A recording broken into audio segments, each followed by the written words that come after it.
शेंगोळे, वरणफळे, चकोल्या अशी कितीही नावे बदलली तरी या पदार्थाची खासियत एकच. मऊसूत शेंगोळे आणि गरमागरम वरण यांचं अप्रतिम कॉम्बिनेशन. तर नमस्कार मंडळी, मी रुचिता आपल्या रुचकर चव या चॅनलवर तुम्हा सगळ्यांचं अगदी मनापासून स्वागत करते. चला तर मग रेसिपीला सुरुवात करूया. यासाठी एका लहान वाटीने 2 वाट्या तुरीची डाळ घेतली आहे मी. साधारण 3 जणांसाठी बनवत आहे, त्यामुळे हे प्रमाण पुरेसं आहे. डाळ 2 ते 3 पाण्याने स्वच्छ धुवून घ्यायची आहे. त्यानंतर त्यात हळद आणि पाणी घालून कुकरमध्ये मीडियम फ्लेमवर 3 ते 4 शिट्ट्या करून घ्यायच्या आहे. जर वेळ जास्त असेल तर डाळ थोडा वेळ भिजवूनच शिजवा, त्यामुळे डाळ पटकन शिजते आणि वरणाला छान टेक्स्चर येते. डाळ शिजत आहे तोपर्यंत आपण शेंगोळ्यासाठीचं पीठ मळून घेऊया. त्यासाठी 1 बाऊल गव्हाचं पीठ घेतलं आहे. आणखी त्याच्यात आपण टाकणार आहे ओवा, तीळ, तिखट, मीठ, हळद आणि कोथिंबीर टाकणार आहे. तसंच लसणाच्या 2-3 कळ्या आणि 1 हिरवा मिरचा ठेचून टाकणार आहे त्यात. हे सगळे जिन्नस पिठामध्ये मिक्स करून आपल्याला कणिक मळून घ्यायची आहे.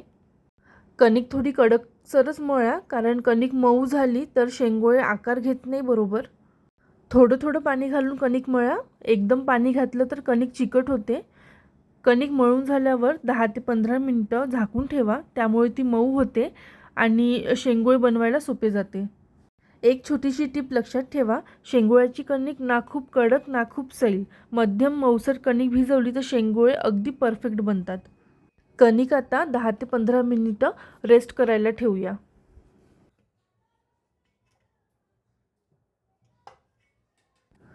तोपर्यंत आपली तुरीची डाळ ही कुकरमध्ये छान मऊसर शिजून तयार झाली आहे.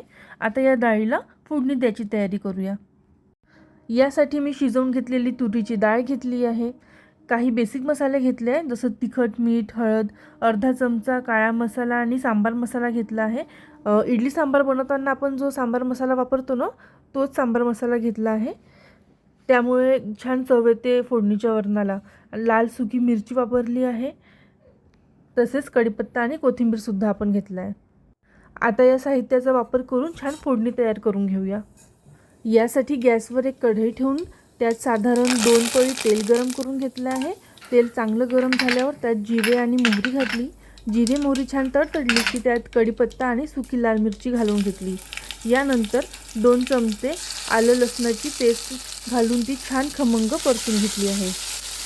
आलं लसूणचा कच्चेपणा पूर्णपणे जाईपर्यंत ती व्यवस्थित भाजून घ्या. त्यानंतर 1 चिमूटभर हिंग, हळद, तिखट, काळा मसाला आणि सांबार मसालासुद्धा घालून घ्या. त्यात मी 1 चिमूटभर हिंग घालून घेतला आहे.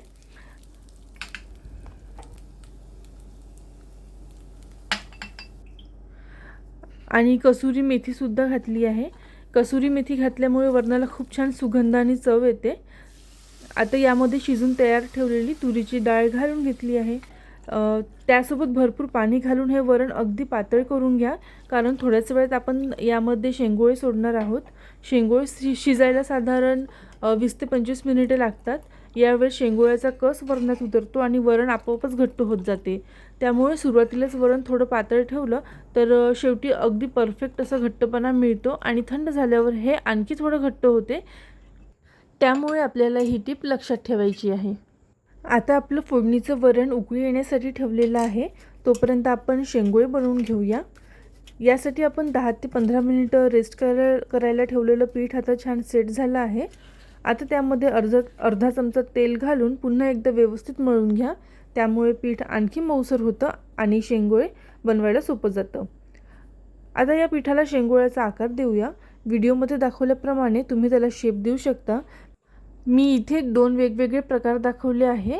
तुम्हाला आवडेल त्या आकारात तुम्ही शेंगोळे बनवू शकता. हा आकार देताना फार काही परफेक्शनाची गरज नाही आहे.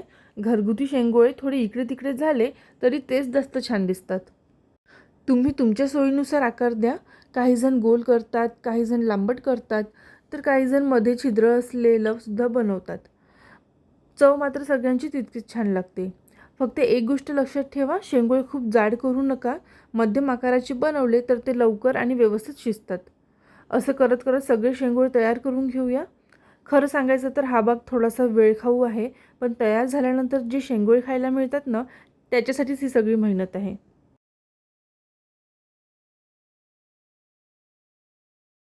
सगळे शेंगोळे तयार होईपर्यंत आपल्या फोडणीच्या वरणालाही छान उकळी आलेली आहे. लक्षात ठेवा, वरणाला उकळी आल्यावरच शेंगोळे त्यामध्ये सोडायचे आहे.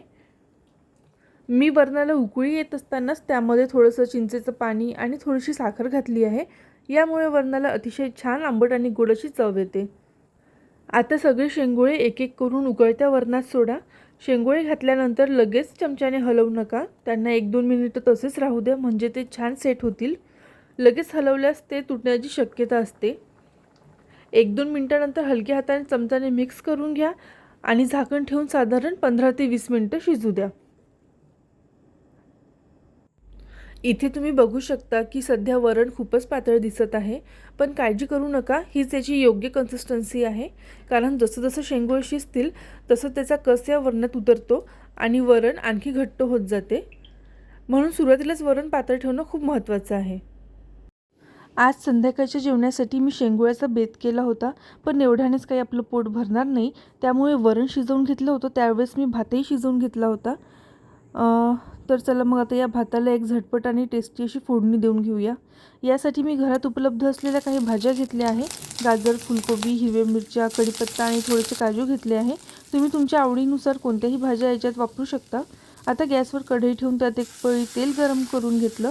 तेल गरम झाल्यावर जिरे, मोहरी, कढीपत्ता, हिरव्या मिरच्या आणि थोडीशी हळद घालून फोडणी केली. आता यानंतर सगळ्या भाज्या घालून घेतल्या.